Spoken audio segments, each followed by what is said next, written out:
की सेवा अति आवश्यक।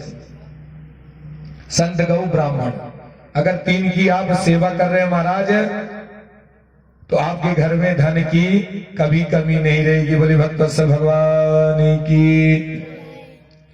इसलिए संत और गौ ब्राह्मण की सेवा अति आवश्यक है। जैसे ही बलराम जी के यहाँ अर्जुन ब्राह्मण का वेश धारण करके आए। महाराज महाराज आइए आइए, आपका स्वागत है।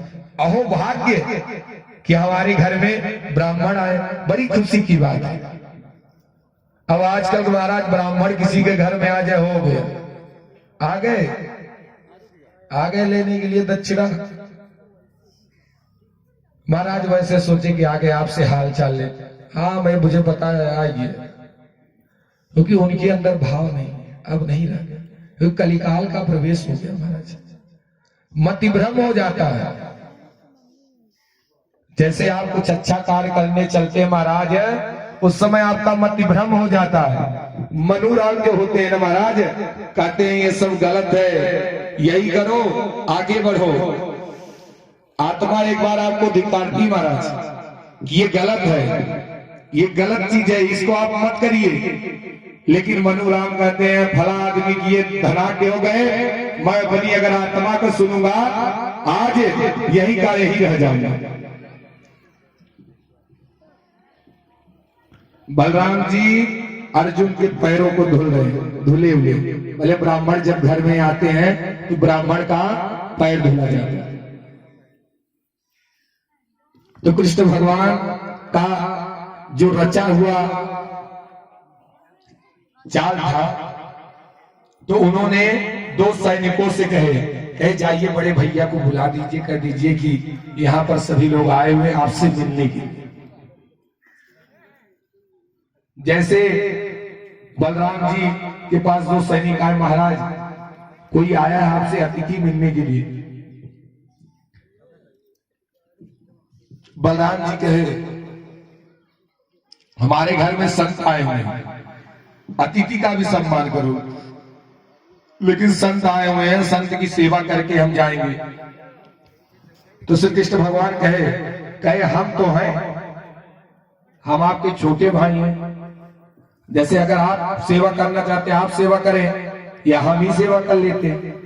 आप जाइए उनसे भी मिल लीजिए, क्योंकि अतिथि का भी महाराज तिरस्कार नहीं करना चाहिए। अतिथि को भी देख लेते हैं, ब्राह्मण को भी देख लेते हैं। जैसे बलराम जी गए देखने के लिए अतिथि को, वैसे श्री कृष्ण भगवान भी सोचे कि अब चले गए, अब हम भी निकल जाए। जैसे सुभद्रा देखी अर्जुन को, एक टक महाराज नजर नहीं देते। भाव उठता, भगवान अर्जुन ने सुभद्रा को लेकर चल दिए।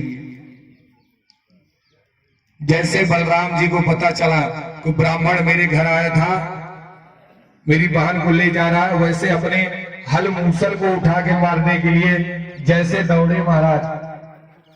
कन्हैया कह रहे चलो, ब्राह्मण जो मेरे द्वार पे आया था भिक्षा मांगने के लिए, और मैं सोचा उसको भोजन करा दो, हमारी बहन को ही लेके जा रहा है, अपहरण करके लेके जा रहा है, चलो उसको। महाराज देखिए एक ऐसा होता है कि जैसे सुभद्रा जब अर्जुन की बात सुनी थी कि अर्जुन ऐसे हैं, अर्जुन ऐसे हैं, पहले मन में ही बना ली थी कि मैं अर्जुन से शादी करूं। कोई किसी को महाराज नहीं देखता है, फिर भी स्वयं जब उसके गृहस्थ लोग शादी करते हैं तो भाव अलग होता है। लेकिन जो आमने सामने देखने के बाद वो भाव नहीं हो पाता। बोले भक्त भगवान की। जब श्री कृष्ण भगवान से कहे क्यों तुम खड़े हो, यमुनायां गृहाणां गृहेश शनै शनै तनो अन्येन स्वजनम स्वदिगितारो। तुम यहाँ तो खड़े हो, तुम्हारी बहन का कोई अपहरण करके लेके जा रहा हो ब्राह्मण जो आया है। तो भगवान धीरे धीरे छोटे छोटे कदमों से चल रहे हैं। अगर किसी के घर में महाराज कुछ हो जाए तो अगर वो चले ना तो उसके मन में आ जाएगा अगले आदमी के, अगले भाई के, कि कुछ इसी की चाल नहीं है, तभी ये प्रोत्साहित नहीं होगा। तो बलराम जी पूछे क्या बात है, आपकी तो रची कोई कहानी नहीं है। तो कन्हैया हंसने लगे, कहना हाँ महाराज, आप दुर्योधन से शादी करवाना चाहते, लेकिन मेरा मन नहीं था, क्योंकि सुभद्रा का भी मन था अर्जुन से शादी करने, विवाह करने। क्योंकि दुर्योधन का जो चरित्र है वो चरित्र नहीं ठीक है। हम इसलिए नहीं चाहे कि दुर्योधन की शादी हो जाए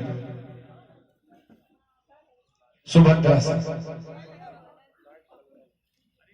एक बार की बात, महाराज आसुसृघ्यम दुष्यंतो इति आशुतोष। राजा परीक्षित ने सुखदेव महाराज जी से पूछा, कहा महाराज इस ब्रह्मा और विष्णु और महेश में सबसे बड़े कौन हैं? तो सुखदेव महाराज मुस्कुराकर कहीं तीनों वही हैं, जो राम है वही कृष्ण है।